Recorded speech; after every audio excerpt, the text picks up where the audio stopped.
अनि यो ठाउँमा त अब सबै मान्छे अटेको ठाउँ है। अनि यो जस्तै यो मैकोट नाम राख्न कारण के हो? यो भनेपछि पहिला पहिला राजाहरू बस्ने ठाउँ हो। यो चाहिँ कुन के भन्थे त्यो रानीको बिबी रानी कि के भन्थे त्यो रानीले चाहिँ त्यतिखेर जुम्लाबाट राजाहरू आएर त्यत्रो नेपालमा हाम्रो नेपालमा जति पुन मगरहरू छन् यहीँबाट गएको पोखरा पनि पोखराको टिपिटे यहीँको गएकोहरू छन्।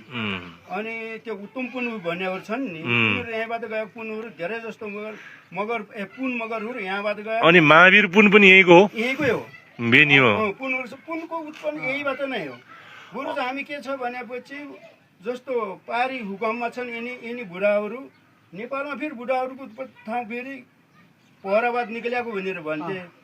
अनि त्यही यिनीहरू उत्पत्ति त्यही पोखराबाट निक्ले त्यहाँ पनि चिनोहरू छ कि त्यहाँ तिनीहरूको पोखराबाट निक्लिएको ठाउँ ओदार पोखरा छ। पुनहरूको सन्दर्भमा पुन किन बिहा चल्छ दाइ? कारण के हो? त्यतिखेर के हो भनेपछि पुन धेरै भयो।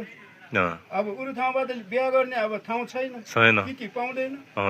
हामी यिनी कालुङ्गेहरूसँग छुट्टिएको नै लगभग हामी त लगभग 1500-2000 वर्ष भइसकेको छ कालुङसँग यति वर्ष भइसकेको छ।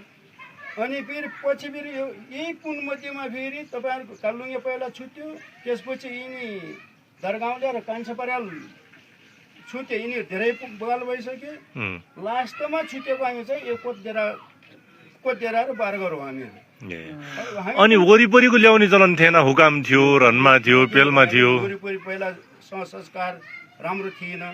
संस्कारमा के हुन्छ भनेपछि अब कोही आर्य दाइर्य भन्ने चलन पनि थियो। कौर्य कमरा भन्ने अहिले पनि छ। आर्य कमरा त अहिले पनि गन्छन्। मनमा गन्दो रहेछन्। मनमा त छ नि, त्यो त पुरानोलाई मात्र छ, नयाँहरूलाई त छैन नि। त्यो त तपाईहरु यहाँको पुनहरु त सबै एउटै सन्तानको रहेछ नि? एकै सन्तान हो। अहिले माइती भइसकेका छौँ हामी सबै माइती भान्जा भइसकेका छौँ। जस्तै यहाँ दारगाउँ, कालदुङ, पुसर सबै हो। पुसर अनि पेलमा पनि।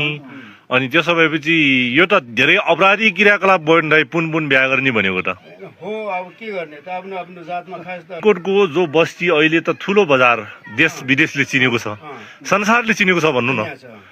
यो बस्ती बसाउनेमा मेन घरतीहरूको हात र पुनहरूको हात भयो। हामी दुईटै मिलेको माइती भन्छ।